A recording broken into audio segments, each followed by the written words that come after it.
Welcome to the podcast with your favorite cash flow guys, Mike and Blaine. Giving you the best advice while having a beer. When you're running a business, there are problems every day. Let Mike and Blaine help you out and guide your way. Cheers to the good times with Mike and Blaine for business, beer, and BS. Hey, we're getting so good at that, right? That song, I'm still happy. It still cheers me up. We are on episode 128 of Mike and Blaine. I'm Mike Blaine. That is Blaine Birch, my partner. Blaine, what's up, my man? Well, I'm hoping that it's streaming. And Pat, I hope you're watching, because I heard last week the stream didn't kick in live. So sorry, people. Pat, if you're watching, just give Mike a text and give him a thumbs up. Let us know. Yeah, that'll work. So, that's the problem, right? And you build software, I build software. Every time you take a dependency, you never know what's going to happen, right? Meaning that we're dependent on Riverside to provide the right thing. And sometimes it just lets you down. It breaks, right? So it happens all the time. So it happens. Yeah. Very cool. So this is exciting. I don't know. Tonight. I am going to the San Antonio Rodeo. It starts tonight. It's once a year. Nice. Starts tonight. And the reason I'm going tonight, the first night of the rodeo, the musical guest, the concert of the night is Old Dominion. Right? Oh, really? Oh, your favorite. So you're in. My favorite. They're in town. Yeah, they're in town. So I'm excited. I'm telling you what, if there was a band, so I never, in my life, I'm like going, I couldn't have been a Deadhead. I couldn't have been a Parrot Head. Damn it, I don't know what Old Dominion is, but I could be one of those, right? I could just take a year off and travel and just go to every one of their concerts. And I would get tickets right against the stage every time. And guess what would happen? I wonder how many shows it would take them before they go, hey, you see that big redneck down in front? Wasn't he in Georgia? They say, hey, that's our first Old Dommy. Yeah, I'm the old Dommy. So, I would definitely be a groupie. That is the first group I would ever be a groupie for. So, nice. And that's the one to do it. 7-time Country Group of the Year award winner. So, if you're going to be a groupie, go with somebody like that. Go with the good one. Yeah, for sure. Well, that's awesome. I checked them out one day because and they sounded pretty good, but I checked them out on Spotify after you're talking about them because I don't even know who they are. And they're kind of cool. So I got to listen to a little more of them. It's the lyrics to me, right? I am a sucker for a story. Yeah. And I always feel like their songs tell a story, right? It just goes through everyday stuff from heartbreak to fun times to whatever it is. They bring you into their world through the story of the song. And I just love it. I just do. Yeah. It's man, I'm a little jealous. We got to go to a concert last Friday with 3 local Phoenix bands, which were totally fun. It was Wives was the headliner, Banana Gun, who was awesome. I don't even know who these bands were, but we went. It was a blast. It was so fun. And Dry River Yacht Club, they were called. So 3 bands. I bought vinyl from the 2 guys that were selling vinyl there. Super fun. So I love live music, and I love supporting independent artists, just like I love supporting little independent shops, businesses, everything else. So I want to give them a little shout out because awesome show, great bands. See, look at how hip you are. You don't call it records like I would. You're like, oh, no, I got vinyl. I got vinyl on tap back here. Vinyl. That's what it is, man. I was listening to some Huey Lewis right before this. I had old Huey Lewis on the old vinyl going. So. All right, so if you are new to listening to Mike and Blaine, it isn't just us talking about nothing like this, right? This is not the Seinfeld show podcast. Yeah, sometimes it is. But we talk about 3 things pretty predominantly. We talk about business, we talk about beer, we talk about BS. And I already saw you took a drink of beer. I always wait until we introduce it. You already took a drink, so what are you drinking? Well, first of all, the topic. Tell me about the topic, and then I'll tell you about the beer. All right, so if you don't know us, we do not pick a topic until about 10 minutes before the show. On purpose, because we think that gives us the best chance of just having the most casual, real, authentic conversation about any topic, and it might be something we know nothing about. So, but you, the Probably. listener, can't tell if it's bullshit or if it's real. Yeah, it's all in our name. You can't tell. Huh? It's all in the name. Yeah, that's right. So, so today though, I ran across an article, and I'll go ahead and well, I'll save that. That's a teaser. I ran across an article that inspired today's topic. Yeah. And it also inspired my beer. Now that I'm thinking about it, the topic, it wasn't the topic that inspired my beer, the article did. So I'm excited about to talk about the article I read that brought this off. And today's topic is about accidental genius. It's about these little things. I mean, you probably done it. You probably sat on the side of the deck of the house or out in the garage or been somewhere and goes, oh, why didn't I think of that? That's so simple. I mean, that should have been something I knew. But it's these little things people do to solve everyday problems that become iconic, things that we use, things that everybody needs. Sometimes you don't even think about it anymore because it's just part of your life. So accidental genius is where we're at. Knowing the topic, what you got?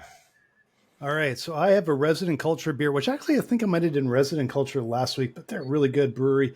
But I just thought if you're an accidental genius, you're going to develop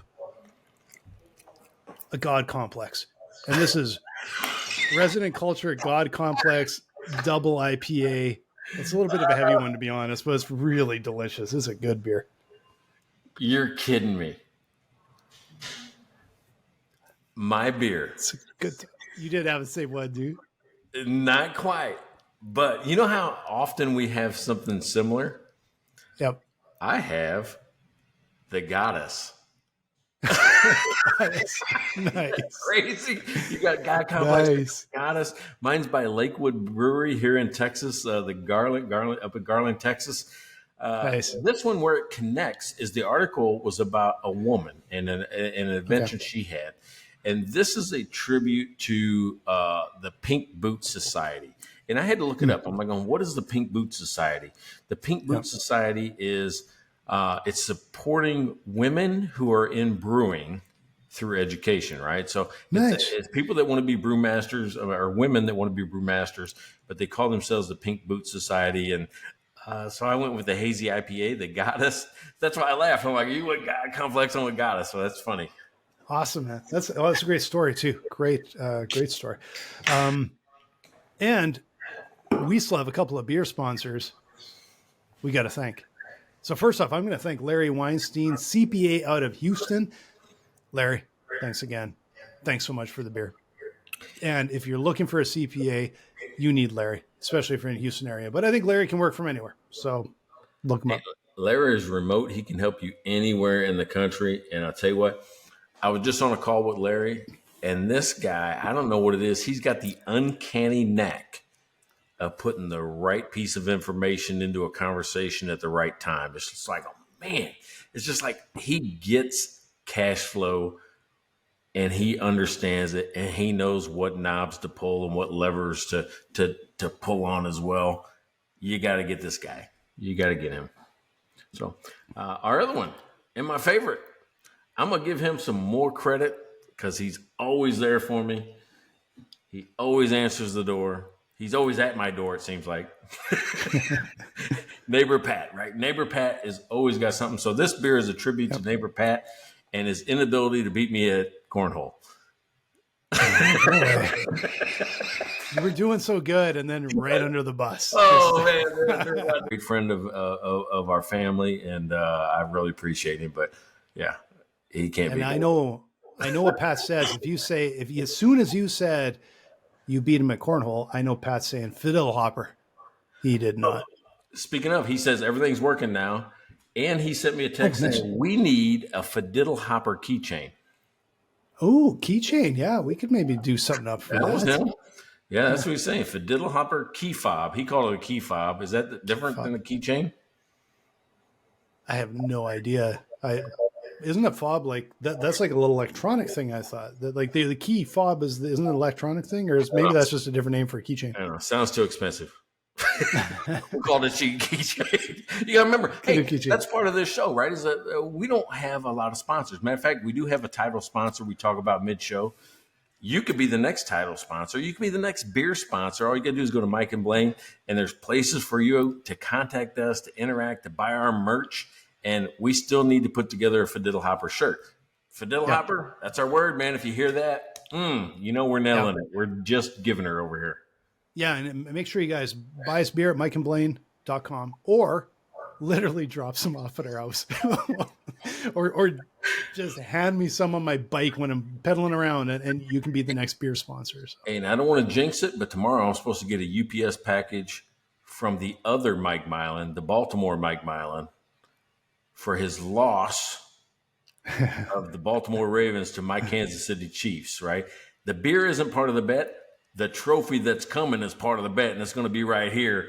You're going to see it every single podcast, Mike Milan. You're going to see it right there. That's where I'm going to put it, right there, so you can see it right over my shoulder every time you watch the podcast. But he is sending a box of beer because he has curated some cool stuff, some things I probably wouldn't have bought, some new things that maybe I can't get from the East Coast. So I'm excited about sharing, his story. And I said, hey, what do you want me to talk about? And he told me all these cuss words. And I'm like, I'm not going to just talk cuss words.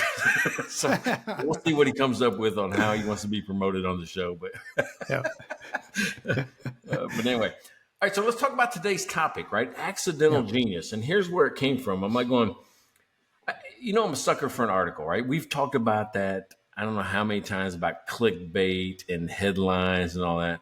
Yeah. Here was the headline I saw. The sports bra story. That was it. Yep. And I'm like going, I want to know the sports bra story. And not for weird reasons, just because I'm like going, well, that's really interesting. How did they come up with that? And I thought that it was a relatively new thing, right? Meaning, when did you think the sports bra came into existence, maybe? Oh, man, I have to admit, I really don't know anything about them except for my better half. I'm sure has some. So, but okay, I'm going to guess. Wild guess. I'm going to say the 80s because that's when aerobics started. Mid-70s, when the fitness craze started. So you were really close. I was probably thinking 90s, right? Maybe 90s, early 2000s. That's what I was thinking. But mid-70s, and it's before we called it running. We called it jogging. the fitness activity, right? So the inventor of the sports bra wasn't an athlete. It was somebody that was just trying to jog in the 70s. She was just saying, hey, I need to do something just for psychological reasons, but she wasn't workout crazy. She wasn't committed to body and health like people are now. It's like going, I just want to go out and maybe jogging's what I could do, because she liked being out. She liked being there. She lived in, I think, Vermont, right? Yeah. So she probably can only do it like 2 months out of the year. It's too cold, or I don't know anything about Vermont, so who knows? But here's the thing. She didn't like the way it felt on her body when she jogged. Mm-hmm. So think about that. That's the thing. Like I tend to move. Your own problem. Yeah, my body tends to move too much. And all she did, right? And she was just a homemaker. She wasn't anybody else. This is what's so great about this story, is that anybody could do it, right? Mm-hmm. Anybody. She goes, I just need something that gives me support. Well, what do you think they were selling in the 70s with the word support in it? Think about it. In the 70s. I was born in the 70s. Yeah. They still sell them today. Okay. Jockstrap. Oh, okay. No, this was her thought process. Well, that gives men support while they're running and those type of things. That's got to help me too. So she took 2 jock straps, sewed them together. And the thing about like bras and things like that, on her shoulders, they were falling off.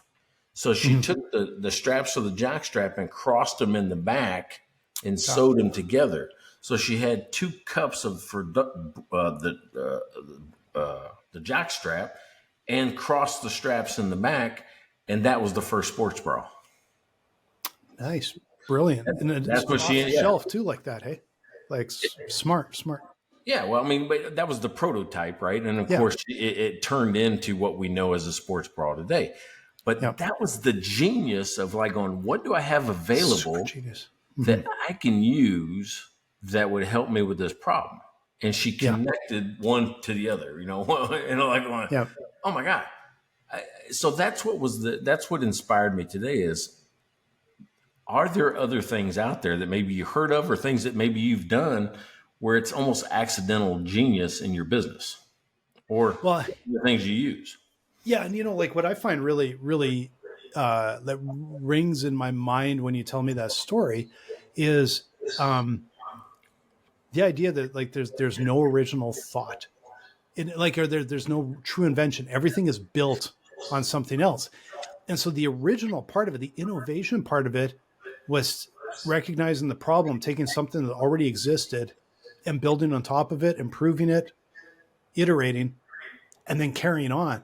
So it's so often that's what happens is there's this thread of innovation is building on something else. It's rare that it's just something completely out of the blue, different that no one's ever thought of. It's just built on something else, built on what somebody has already done to some degree, just innovation on top of it. Yeah. So it got me thinking, I'm like, have I heard of other stuff? And one of the things that stuck out, one of the old stories that stuck out was super glue, right? That we call super glue today. You know how that came about? No idea. A guy was trying to make a plastic sight for a rifle. Okay. He was trying to make a plastic sight, you know, that could be used as, you know, in a rifle, just so you could, you know, use it to whatever. And the plastic that he concocted, the mixture of plastics became instantly and quite sticky. And that was the origin of super glue. It was a plastic lens that he was trying to create became super glue. So I guess super glue in essence is really a form of plastic as an adhesive. Interesting. Okay. No, I never would have even made like even the connection on that. That's such a massive failure. Like, to have something that's supposed to be a clear crystal, right? So there's a lot of those, though, right? There's a lot of. I mean, you know microwaves. Microwaves, yeah. It was melted a chocolate bar in a. Yeah, had a candy bar in his pocket and melted just by working. He was working around microwaves, and he goes, "Huh, it looks like it cooks things. Maybe if we contain it in a box, we can really cook things." You know, but it wasn't just that. It was, I mean, like Post-it notes. They were actually trying to make something that was actually more adhesive than glue, and it ended up being reusable. Right? I mean, that's the amazing part. Like literally, a massive failure becomes a massive success. So that's like even the sports bra. She just like built something that worked. That was really. I love those stories of like sticky notes where it's like, oh, it's a total failure, but we can use it for something else. Yeah. It's not a feature. Right? Well, I think that's why I called it like accidental genius. Yeah. It's like, you didn't realize what you were doing at the time, but it ended up changing people's lives. Yeah. So it's crazy like that. Even Coca-Cola was like that. Did you know Coca-Cola, when it was first invented, was a medicine? It was a patented medicine, not a soft drink. Snake oil, yeah. Well, no, because it had that had the cocaine in it or whatever. I mean, some laudanum. It had some other type of medicine in it that actually was supposed to cure illness and stuff like that. But I started looking back over it, and I said, okay, well, let me find a couple more. Mm-hmm. And one of the ones that popped out. Have you ever worn in Canada? I'm sure you've seen it. Earmuffs. I'm familiar with them. I maybe had a pair as a kid, but I haven't seen them in decades. Yeah, right. But it's just like a strap, and it's got like two big things that you put on your ears, and you keep them warm, right? Yeah. But now you play music through them, and it does two things at once. So. Right. Well, and that might be the evolution of the earmuff. but it was originally just a kid trying to keep his. It was like 1870. It was a kid that was trying to just keep his ears warm, and he took a piece of wire and he bent it in a circle, something that would fit over his ears, and he had his mom sew fur around the wire, and that caught on because he was the only kid out there without ears that were hard to. Everybody complains when their ears get cold. His didn't get cold. Had the earmuffs on. That's a crazy story. Crazy story, but did they not have toques back then? Like, well, maybe those are more recent invention. I can't imagine that's 1870. Yeah, we'd have to ask Chad when the toque was invented. When the toque was invented, it had to have been. Well, man, like people have cold ears for a long time. So, all right. So let's see. That's an interesting thing. When TOUQUE, because I know you're going to ask. TOUQUE. And for all you Americans out there, it's not a knitted stocking cap and it's not a beanie. It's a toque. That's what it is. Oh, it corrected my spelling. TUQUE or TOQUE. TOQUE, yeah. Yeah. No. I don't think I've spelled it. This says it was a hat without a brim worn in the 13th and 16th centuries. So long before this. Long time ago. Yeah. That's craziness. So the 12th century, frozen ears, or just people walking like that with their hands on their ears everywhere. Yeah. All right. So the other story I heard that was crazy, and this is one from a while back, like potato chips. You know how they was started? Potato chips. Not a clue. All right. So there's a restaurateur, and I'll forget the year because, it's just a story I heard. It's probably wrong, but it's a good story. A customer kept coming into his restaurant and was complaining about his potatoes. He didn't like the way they were cooked. They were too thick and they were too hard and they were do whatever. So the restaurateur gets pissed and says, well, screw it. What I'll do is I'll just cut them as thin as possible and fry them. And he threw some salt on them and gave them to the guy, thinking he was just going to get revenge. Oh, no. He created the potato chip. Beautiful. That is beautiful. That is the craziest thing. I'm like, well, here's a guy just mad at a customer for complaining. That's amazing. And you know what? That's the sad part is that he probably didn't make all that much money compared to this multi-billion-dollar industry that's been created out of that invention, right? Oh yeah. The only other cool story I've heard is about the pacemaker. Okay.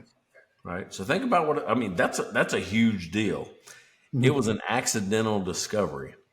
It was a guy that was working on a circuit board who accidentally used the wrong size transistor or something like resistor, transistor, out of one of those two on the circuit board. And it was too big for what he was trying to do. And as they put current through it, it pulsed like a heartbeat. Wow. Okay. Yeah. And they go, hey, that's not working the way we thought it would, but what else can we do with this? Right. Because of the way the actual electronic current pulsed, it mimicked the heartbeat. Oh, wow. Crazy. Amazing. See, you didn't know you were going to come to the podcast and learn shit. This is like, we're on episode 128. This is one of the first times. Hopefully guys learned. We've never learned anything in the podcast beside that. Yeah, and please don't confirm the stories are all true because we're probably not totally sure if they're. Okay, one more I have to add in here because it is like just one of my favorites is chicken wings, like buffalo wings. Yeah, and I'm trying to remember because it's been so long since I read this story, but from what I remember, it was actually in the city of Buffalo. It has nothing to do with buffalo wings. It was city of Buffalo, and I'm pretty sure it was a restaurateur who was making her kids something because they were hungry and was looking and found basically scrap wings and chopped them up and threw on some made a concoction up. Yeah. And guess they went over really well with her kids. And then from there, it's like, oh, geez, we maybe got something here. Hey, well, I think the place is called the Anchor Bar. And Still in existence, super popular. I've been there, and that story I think is on the menu. Oh, really? Okay. Yeah, because I've only seen it. I don't even know where I've read up online somewhere. I've never been there. All the other stories are probably bullshit. That one's probably the closest to reality. Well, I'm well. Okay, you got to be impressed because I wasn't sure if I was even close to the mark on that one. So I just vaguely remember it. But you know what? Why these stories stick in your mind and my mind? I'll remember these ones is because it is this really interesting. So often it's just somebody solving a problem, but it's like sometimes just this quick kind of snap reaction, just solving this pain point and going, wow, that is huge ROI for a lot of times a really small incremental step, or the ones like the pacemaker where it's literally completely accidental, which is amazing. Yeah, but the thing is, even with the pacemaker, for them to go, hey, that sounds like a heartbeat, and then somebody to take that connection, it sounds like a heartbeat. Yep. Can we send an electronic impulse to a heart and make it beat? Yeah. Right. So half of what I want to go over in the next part of this is some of these things somebody's got to try it out. Right? I mean, and the things I'm thinking about are like going psychedelic mushrooms. How did we find that out? Yeah, that was someone that's just picking stuff and eating it. Yeah. But one person did it and say, "Hey, this made me feel fucked up." Yeah. Does the next person go coffee? Same way. Coffee the same way. The story that I heard, again, don't quote me on this, but the story I heard was that there were, I think it was a shepherd or a farmer noticed that sheep were staying up really late, and it was because they're eating the beans off of this bush or tree or whatever, and then they kind of one step to the next, and they actually found that it was a coffee bean, and they figured out a way to roast them and make a drink out of them. Speaking of being focused, since Riverside isn't, exactly. Maybe if they had our product, our title sponsor, if they had Magic Mind, right? Magic Mind is one of those things where if you need focused, if you need to get shit done, if you want to get it right, because I'm telling you, I took Magic Mind and I sat down at this desk and I was laser focused on everything I was doing all day long. I mean, I was absolutely undistracted, distraction free, and had the energy to go through some of these difficult projects, some of these things that take my attention, that need detailed focus. I got more work done in a 6-hour period than I did probably all the week before. If you want that type of experience with a supplement that you take in the morning with your morning coffee, go to Magic Mind. How do they get it? Now, make sure you go to magicmind.com/BBBS, business beer BS. The code you use is BBBS20. So when it's stacked with your subscription, it becomes 56% off. But if you just buy one time, you still get 20% off. So that's where the 20 comes from. So subscription is 56, or just buy it one time, you get 20. Great discount. Go check it out. All right. So when you said, the accidental, things that we do to solve a problem that become big. I'm wondering now, have there been little dumb things that I've done around the house to solve a problem, even if it's temporarily, that could have been something bigger and I just missed it? Because I bet that happens too.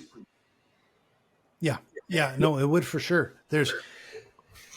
You solve your own problem, and sometimes you think you're just solving your own problem, and you don't realize like this could be something that a lot of people need, a lot of people want, and sometimes it's the simplest stuff that makes the biggest difference, right? Like, man, go to Home Depot and go up and down those rows, and like I was doing rentals on some bathrooms here and installing some new sinks and lights and stuff, and like, how the heck am I going to reach under the sink and I'm going to do this and turn that? And then I found like a tool built just for that. Because someone found it to be a huge pain in the ass and made something that works, right? All right. So I got these two heavy spring kind of loaded hinges doors going out to both garages. And if you're like me, if you're bringing in groceries, what a pain in the ass just trying to open the door every time you come through. So you prop it open somehow. Mm-hmm. Well, I couldn't find anything that was good enough to prop it open. So here's what I did. And this is the Texan and Mike. This isn't the smart Mike. But I took a coat hanger, not a coat hanger, it's like a coat hook, right? So think about it like a mustache. It looks like a mustache, right? Gotcha. Yeah. And put it on the wall where the door opens towards. On the door handle on the outside, I got one of these ball type of rubber bands where it's just like I think bungee cord, but it's got like a ball that it's a ball with a loop, and you put the loop through the ball and you can pull it. And it kind of tightens around the door handle, right? Like a knot almost. Yep. You put the ball through the band, tighten it, and it tightens around the door handle. Well, then I can take the other end of the loop and put it on the door hook or the coat hook. Nice. And it holds the door open. And it was like a $2 fix that we use every day, it seems like, right? There's some reason why I just open the door and I just click. And it's so easy. It's light. It doesn't bang against the door. It's just like boom.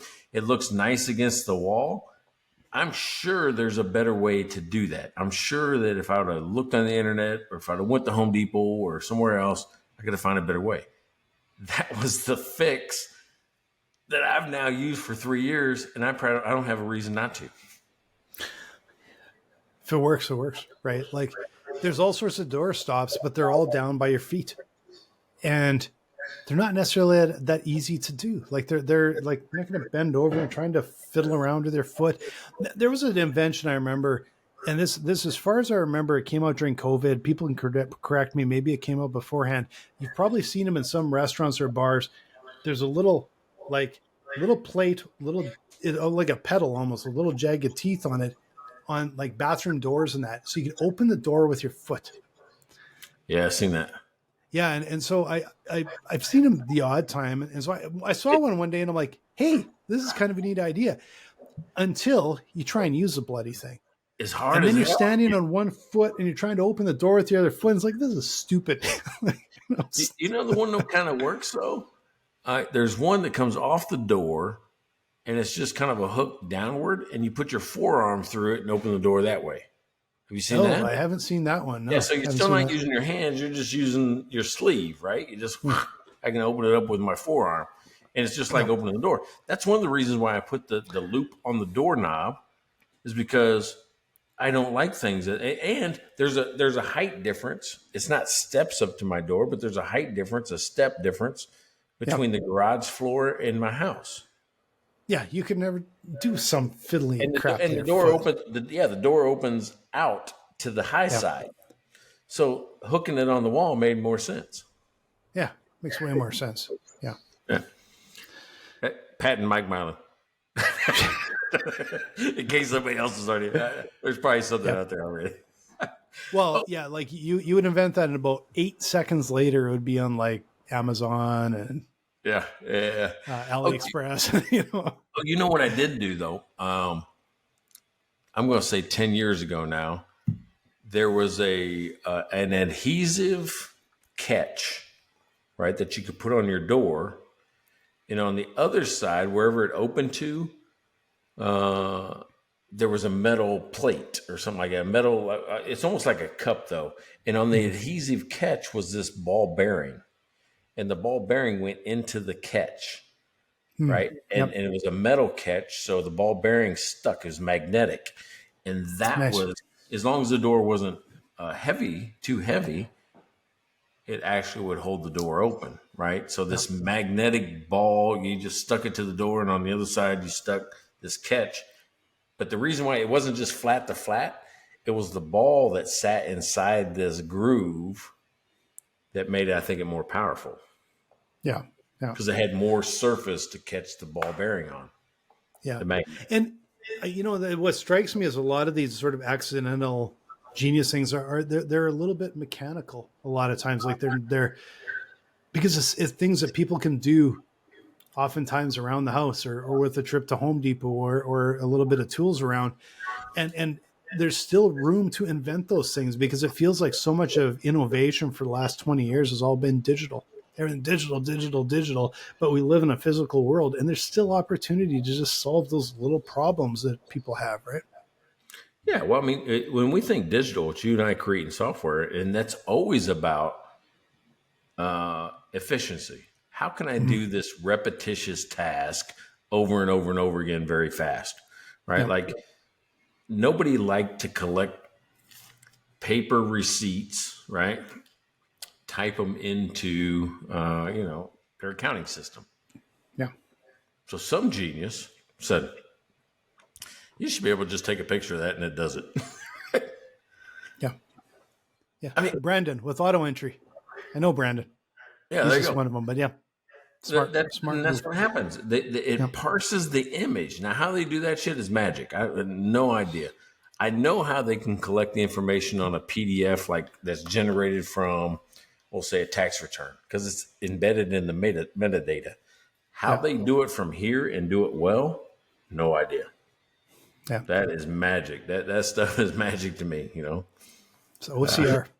Yeah, which has been around a long time. Like the optical character recognition has been around a while. I think it's different than that. I think it's different than unless that's gotten really. I think there's a different upgraded version of that. Oh no! Like OCR, it's just a very sophisticated version of it. But that's the base technology. I believe it's like, because at one time that's what it was. It would just like recognize characters, and now it's just gotten much more sophisticated. Of course. So yeah, well, we're talking about that. I mean, the whole power of Google and how it shot up the ranks early was just that character recognition. You would type in, when you did your search, you would type in a letter, and they've used predictive analytics to say, well, if they type in A, there's only like 4 or 5 letters that probably go after that, right? So they can start narrowing down. And if you type AN, well, then it's even a smaller number of letters that can go after that. So they are trying to predict every single character you type in. They're matching it up to what possible combinations there could be. That was the power that made their search engine better than web crawler, or any of the algorithm they made was better. yeah. But not very accidental. You would have pushed back on me like, oh, no, that's no. Maybe I'm just saying like that, but that was very, very intentional. But I'm wondering how much of it how many digital properties have been built off of something accidental. I'm sure there's a ton of them that is same sort of thing where you're trying to solve your own problem because you're getting a bunch of spam calls or whatever. Like there's just things like that. And it's been a lot of products. Our product I built originally because I saw the problem, but it's not the same. It's not the same as this little, just annoying fix, right? Little tiny fix. Yeah. So we didn't hear about your product today. It's because we're even. I know I was gonna do a segue, but I'm not very good at the segues like you. So yeah. All right. So speaking of, and we'll do this at the end. I won't do that. I'll give you one more, and then we can do that. All right. Think about the toy, the Slinky. Yep. You remember the origin story of that? Just vaguely. I know it was an accidental-ish thing, but now that you mention it, but I don't remember the story behind it. Yeah, it was an engineer trying to stabilize equipment on a ship. And he was trying to build a different type of spring that allowed movement, but, it ended up with the Slinky. And I think he took it home to one of his kids to just kind of play with this prototype. And the kid loved it so much that they made it into a toy as well. That's just brilliant. And you know what? Like, I still think a lot of those toys are still just brilliant. It's yeah, but as well as I do. I mean, that kids will play it. You can give them a box. You can give most kids a box, love stick. The box, yeah. It doesn't. Yeah. I mean, I don't know how many times I just played with a stick. We'd fight wars. We'd hit each other with it. It didn't matter. But just kidding. I'm just saying, kids have the best imagination with everything. And sometimes, and I'm just going to put this out there, if you watch your kid with an object, they may find a use that we didn't think of. Mm-hmm. Yeah, I can see that. Because they're not limited with experience or biases or whatever it is. Like going, oh, well, I should be able to just blah. And that blah could change the world. Yeah. Yeah. I'm getting shit for mentioning this, but my wife discovered a new use for a garlic press today, and it was putting almonds through it. You know what? It's like it worked. I'd never thought of it. It works though. Like she wanted small almonds or whatever she was cooking. She just used a garlic press. Like I never thought that. Like in a billion years. Yeah. Why would you get shit for that? That's genius. That's good. It seems like super small pieces, though, right? It's like, hey, that's probably how they ended up with that chap slopper or slap chopper thing. Yeah. No, is it slap chopper? Is that what it is? I know what you're talking about. I know exactly what you're talking about. Yeah. I don't know if that's what it's called or not, but yeah. So let me tell you about dry run. All right. Dry run to me, first of all, if you are into cash flow forecasting, cash flow modeling, cash flow, just understanding what's happening in your world, Dry Run is a product that you can connect to and get set up and onboarded in minutes. I'm talking about less than 5 minutes. And you have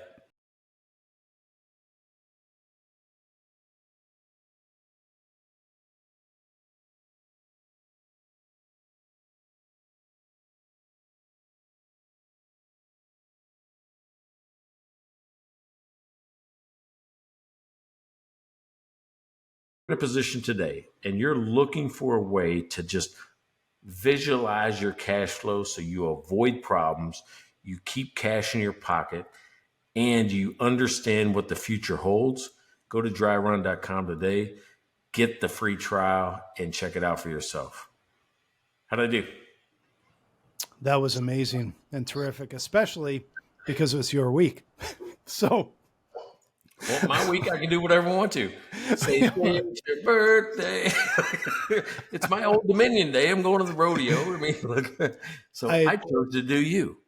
Well, okay, but well, next week you turn into the odd duck and you get the odd week. So that's because that's how I ended up with it. Is like you're the odd one, you get the odd weeks. So, you do odd things. We're just going to make you odd.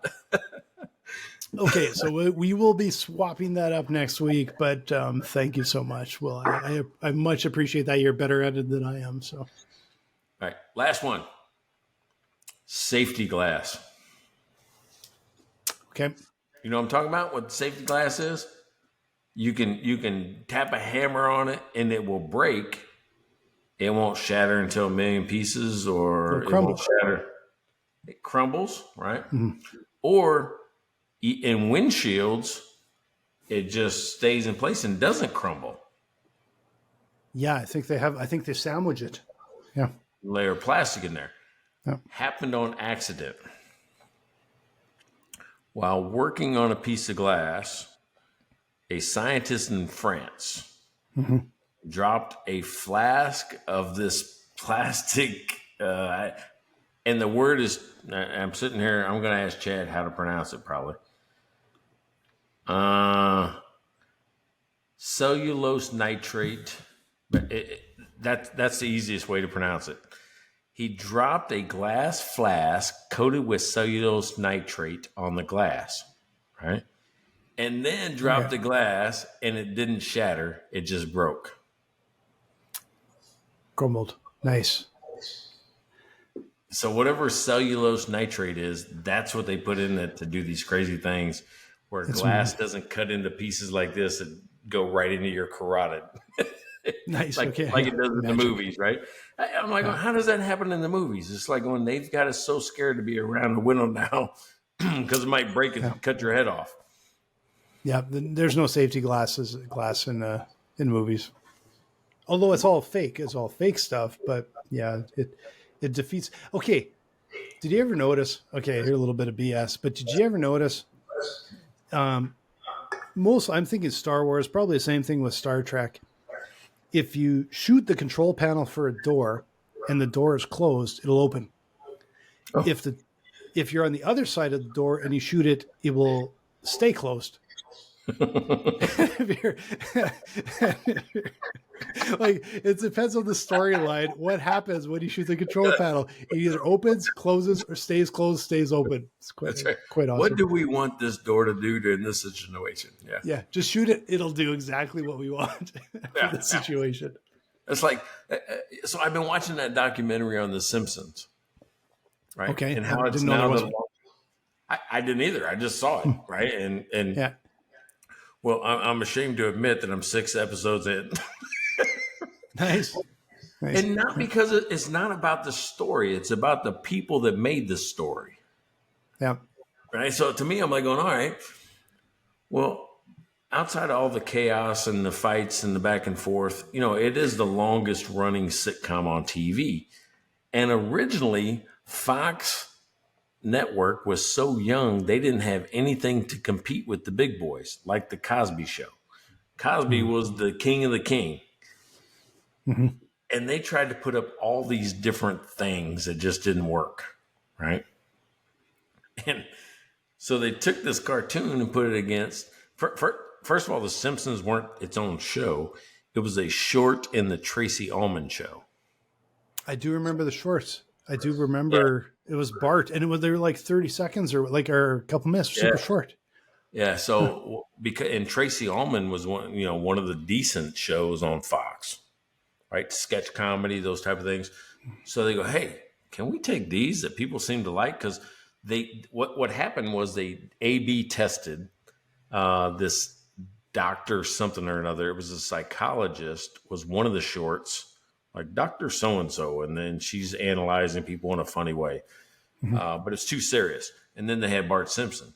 And people were like going, hey, stop showing that psychologist woman and just do that one. So like, okay, well, that's the market drawing you to one side or the other. Yeah. So they took Bart Simpson and said, let's give it a show, maybe one show.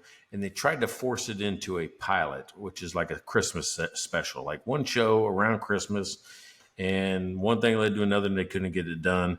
So they brought on a guy named James L. Brooks. And James L. Brooks had worked on things like Cheers and all these other popular sitcoms. And he knew how to write a story that connected to emotion. So think about that. Yeah.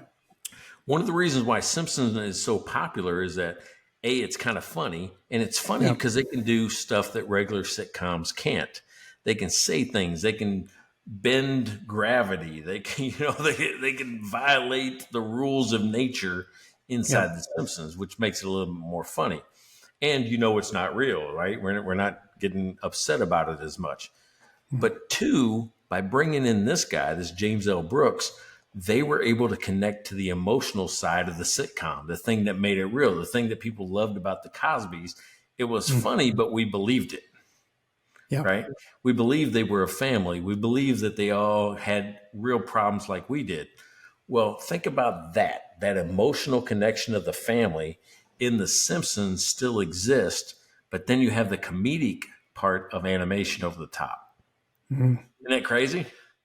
That's your dumb fact of the day. That's a really interesting fact. Actually, I want to look up the documentary now. Sounds really interesting. I forget what it's called, but I think it was on Prime. If you got Amazon Prime, I think it's on that. Yeah, I got all of them. I'll just dig through. I'll find it. The Simpsons, and it goes through not only Matt Groening, but it goes through the writers.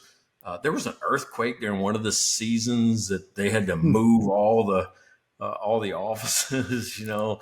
They changed animating companies. I mean, there's all this other location. What I didn't know is Conan O'Brien was a writer on the original sets, right? Like season 1, 2, 3. Wow. And he moved off of that. And they have like Easter eggs all the way through where all the writers and the real people are kind of little characters inside the Simpsons universe. And they even talked about how they couldn't just have like a sitcom where it's just in the house with the living room, with the bedrooms and these type of things. They had to create a whole universe and a town around it, right? To expand the story. Yeah. So you should watch it. It's pretty good. I'm going to check that out. And Simpsons is well known for inventing stuff before it's invented. And actually just in our Slack channel the other day, my my co-founder popped up a little Simpsons image, and it was it looks exactly like those new Apple, what do you call them, the goggles, the VR goggles. Yeah. And they're wearing them in the show and someone's walking into a telephone pole. But it's they look exactly, it looks like they're from Simpsons this week based on that. And it was, I don't know how many years ago. So it's pretty amazing, all the things that those guys have predicted and come up with over the years. But part of it is just law of averages, because we've had so many episodes, it's hard not to, you know. Yeah. So, hey, this is 128. You've been listening to Mike and Blaine. And if you want to know more about us, go to mikeandblaine.com, buy us beer, buy some merch. Make sure you follow us. Make sure you subscribe. Make sure you like. Make sure you catch all of our episodes. We're up here every Thursday like clockwork. Check out their website at mikeandblaine.com. Then subscribe to the podcast and buy these guys a beer.